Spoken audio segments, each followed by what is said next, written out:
सरकार पर विश्वास नहीं 60 नारी को पता नहीं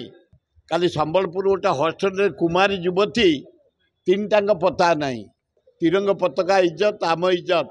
तिरंग पताका इज्जत तो रखा आम माँ भौणी इज्जत रखा आज आम पाइक समाज तरफ आह्वान ना ये मोहन सरकार बेले गोटे जहाँ को कह जाए कराप्ट सरकार आईन श्रृंखला विफल सरकार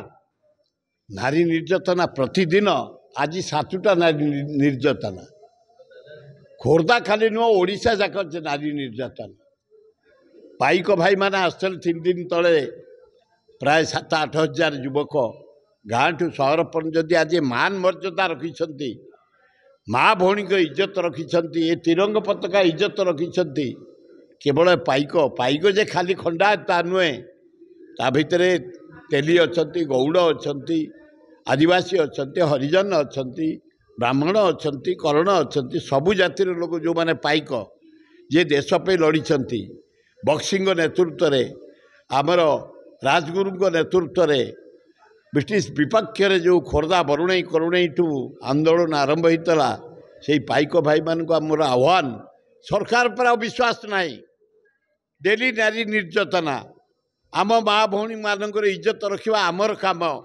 तेणु हे पाइक भाई भाई भौणी माने निज गाँ को निज पंचायत को निज जिला को निज स्टेट को आस आम समस्ते जगिबा आम माँ भौणी को इज्जत रखा जमती आगुरी जगी आसते आ सरकार उपर निर्भर नक निर्भर कला माने डेली नारी निर्यातना हाराहारी 13,000 नारी निर्यातना सरला 60 नारी को पता नहीं प्राय 317 जन नारी की रेप करी मर्डर करागला नारी निर्यातन इंडिया नंबर 1 ओडिशा आसतु समस्ते एकाठी 362 झील को रेप करी मर्डर कराई 60,000 झील को पता नहीं काली संबलपुर गोटे हॉस्टल कुमारी युवती 3 पता नहीं खोर्धार कौन सारा ओडिशा रे खाली नारी निर्यातना हत्या ये अपारग सरकार लॉ एंड ऑर्डर सिचुएशन बिल्कुल फेल ओडिशा रे नंबर 1 नारी निर्यातन एना मोहन सरकार हे मोहन सरकार तमें अपारग तुम सरकार अपारग तुम नारी मान को प्रोटेक्शन दे पारन आम पाइक भाई मान को डाकरा देचु ए पाइक भौणी भाई भाई माने खाली पाइक जे खंडा दुए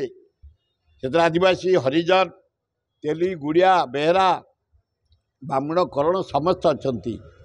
मुसलमान भी अच्छा ख्रीस्टियान भी अच्छा आसत आम माँ भौणी को इज्जत रखा आगुरी जोटा करते सरकार पर निर्भर नक निज गाँव माँ भौणी मान इज्जत पंचायतर स्टेटर इज्जत आस रखा आम आज डाकरा देचु हे पाइक भाई माने भौणी मान इज्जत हूँ आम इज्जत तिरंग पताका इज्जत आम इज्जत तिरंग पताका इज्जत रखा आम माँ भौणी इज्जत रखा आज आम पाइक समाज तरफ आह्वान देचु।